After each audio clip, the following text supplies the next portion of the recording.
What's up everyone, John Rettinger from Techno Buffalo here with a hardware overview for you on an unnamed, unannounced Nokia prototype presumed to be the upcoming N9.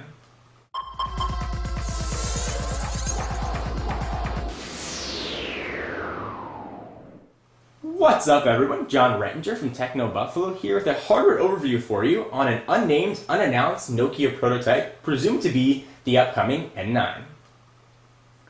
So late last week, the folks at Negri Electronics pulled back the veil, so to speak, and revealed this phone to the world. They provided it to me for a very short period of time to give you a more thorough overview of the hardware and software that's on this. For all of your unlocked cell phone needs, be sure to check out Negri Electronics. A link to them will be in the sidebar. Great deals and just good people to work with. So let's go ahead and talk about specs. This thing is loaded with North American 3G bands, so you will get support for 850 and 1900. Presumably, it has Nokia's NHD display, giving it a resolution of 640 by 360. Now, sort of interestingly, it is running Symbian S60, the touchscreen edition, which Nokia said won't make its way onto any more N-series devices. So if this is indeed the N9, we presumably see MeeGo on it by the time it's shipped. However, it may not be the N9. It's got that CO in the upper left-hand corner, meaning it may very well be a C-series device, in which case we could see Symbian S60 on it. It's got a 4-inch capacitor touchscreen, which is multi-touch enabled. Pinch and zoom works very well on the web browser, which we'll see in an upcoming video. Let's talk about what else we got on the phone. So the front here, you've got I believe a VGA resolution camera with a single LED flash. However, there's an open spot next to that LED, so this may actually have dual LED flashes in the front by the time it ships. On the back of the device, we are looking at an 8 megapixel camera with dual LED flash. Clearly this is a prototype phone. The back is metal. We've got sort of some soft plastic off on the side. It feels very solid and very well built. And let's talk a bit more about some of the specs and what the hardware looks like. On the left hand side of the phone, you've got a lock button, so what you can use to lock or unlock the phone. On the right hand side, you've got sort of an interesting volume toggle. Slide that up and down to adjust your volume.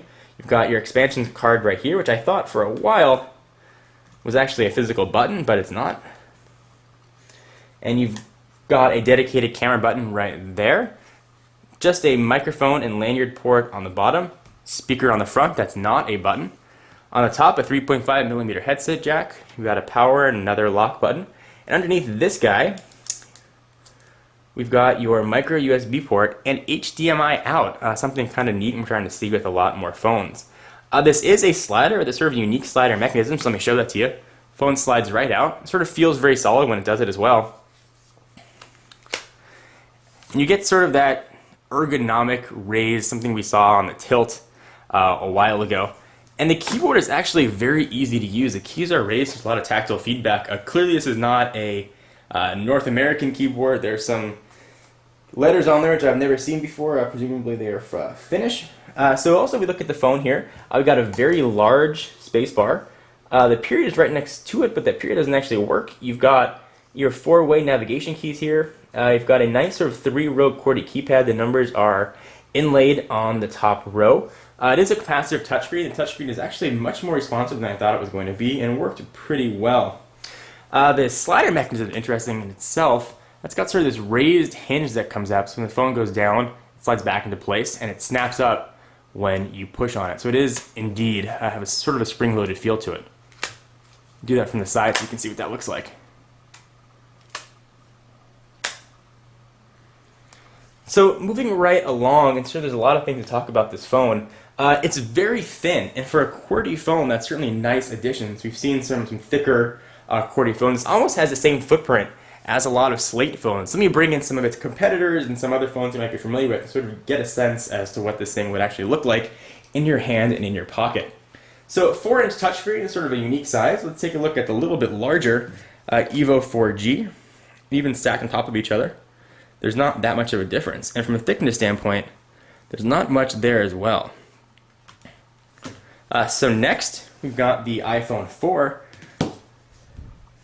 And stacked on top of each other, they look very close size-wise. There's really not that much difference. And thickness standpoint, this is where you really start to appreciate how thin this is for having a full QWERTY keyboard.